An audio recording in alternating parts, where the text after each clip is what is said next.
All right, so we're back, and in this video, I'm gonna show you guys how to eliminate the chances of pulling out a part from the spray booth and seeing blotches or streaks in it.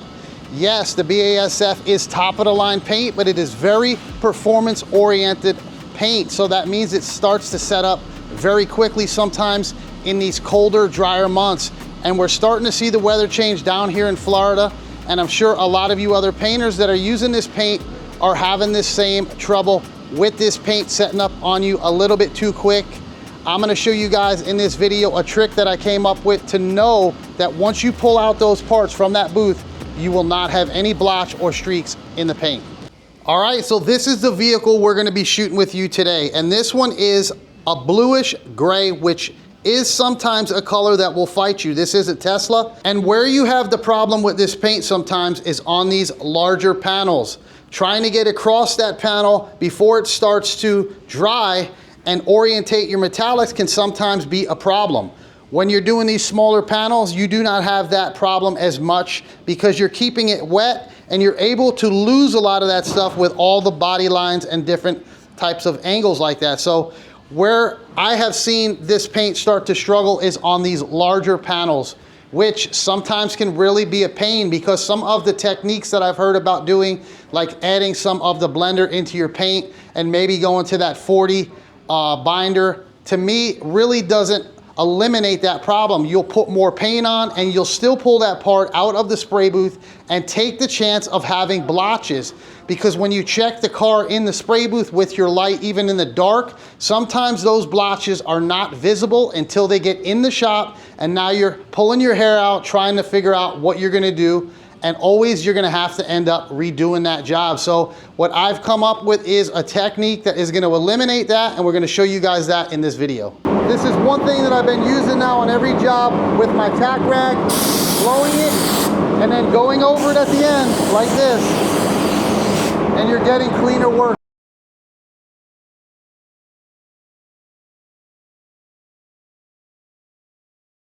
All right, let's get this job sealed up and then we'll apply the base.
One thing I do at this shop now on all the jobs is I flash my sealer off because I am gonna tack it off. You guys know that I always tack off my sealer. That way I can try to get the cleanest job as possible.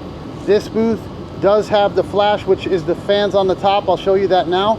And then I have my heat turned up to about 105 for the flash cycle. Once that's dry, it's about 10 minutes. I'm able to go in there and tack off my sealer and not have to worry about streaking it with the tack rag. So you can see those fans are blowing up there now. We'll be back in there for the base in no time.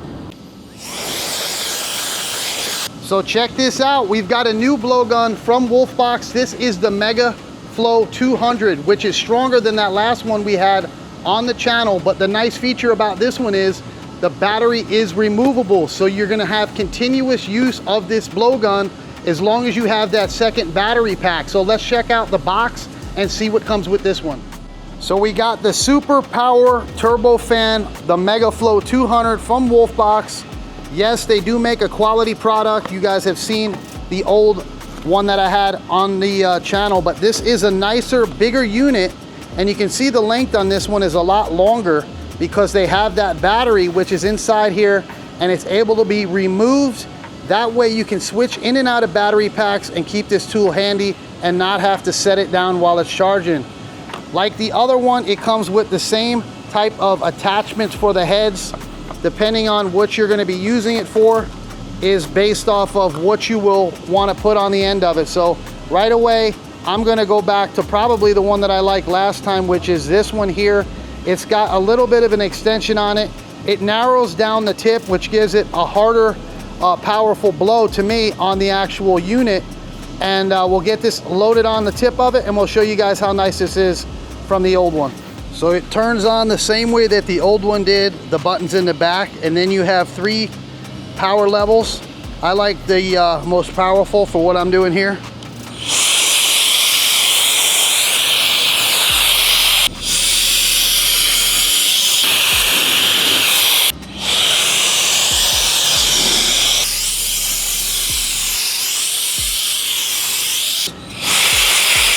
You've got your bag for the unit.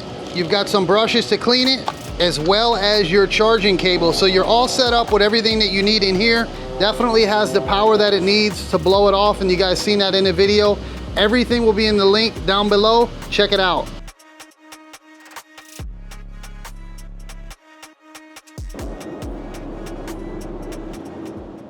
All right, so we're all tacked off, and now we're gonna go ahead and apply our base coat to all of our parts except for that hood.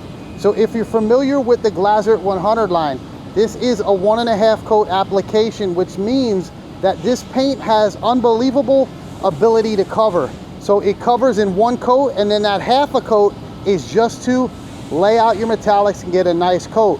Like I said, sometimes on them bigger panels in the colder weather, you're gonna struggle to get that laid out nice and even before it starts to set up. So we're gonna hit our normal parts, and we're gonna leave that hood to the last thing, and I'm gonna show you guys the trick. But we are gonna spray a card, that way I can show you that that hood is gonna match those parts, even though we're doing something different with it.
All right, so we've got all those parts handled in there, everything except for that hood. Now what we're gonna go in there and do is put 1 heavy wet coat on that hood, and then we're gonna go back in and make sure that we have coverage.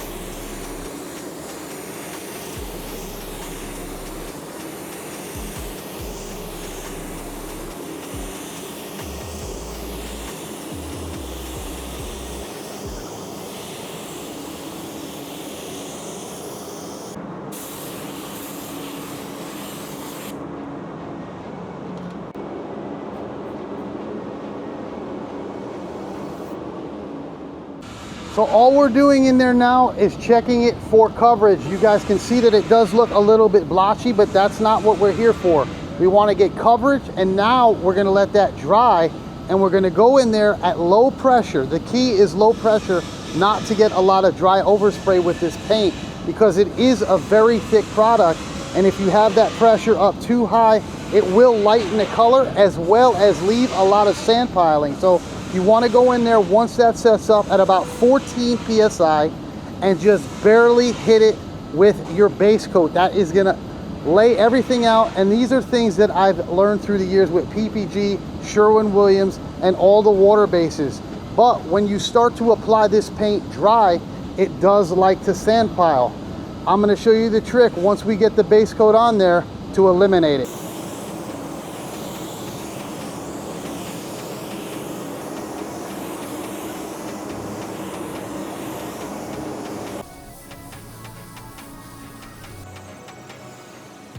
So we turned the gun down to about 14, and that is the 3M performance gun. That's not the new one, that is the older gun with the fine finish heads with the 1.4. We're down to about 13 to 14 psi, and we put a nice slow light coat over that just to orientate the metallics. Now we have to deal with some of that sand piling, because this is a wet on wet paint system. Now is where we're going to fix that. We're going to go ahead and get our wet bed, and we're going to apply one heavy wet coat of the wet bed over the whole hood.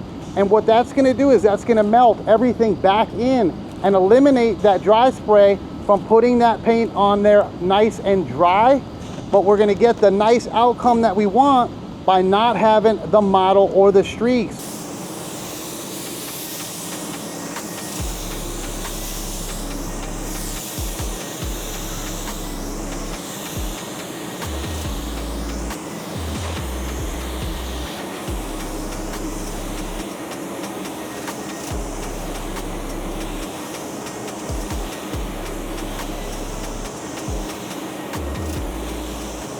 We've got all the base on now. We're gonna let that flash, and then we're gonna go in there and clear it, and we'll show you the job all finished up.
All right, it's all baked. Let's get it out and check it under the fluorescent lights.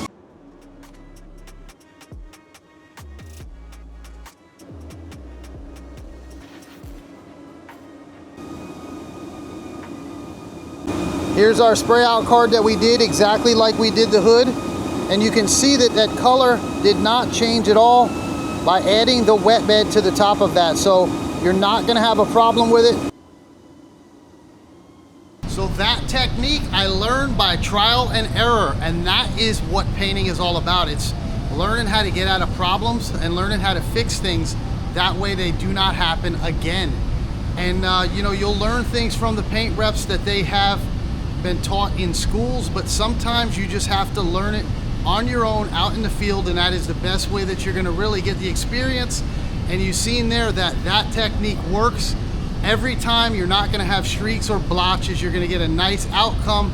And some of those other techniques that I've heard about, sometimes you can take a chance when you pull that panel out because you're still applying it very wet, and it sometimes tends to dry and gets patchy. You can still have those stripes or the mottling in it once you get it out of the spray booth under the fluorescent lights. A lot of times outside you won't see some of those paint defects, but we want these jobs to look good inside, outside. Those customers might park their car in the garage and they should not have to see that type of a job, to me, on anything that they have. So I hope you guys got something out of this one. We'll see you guys on the next one.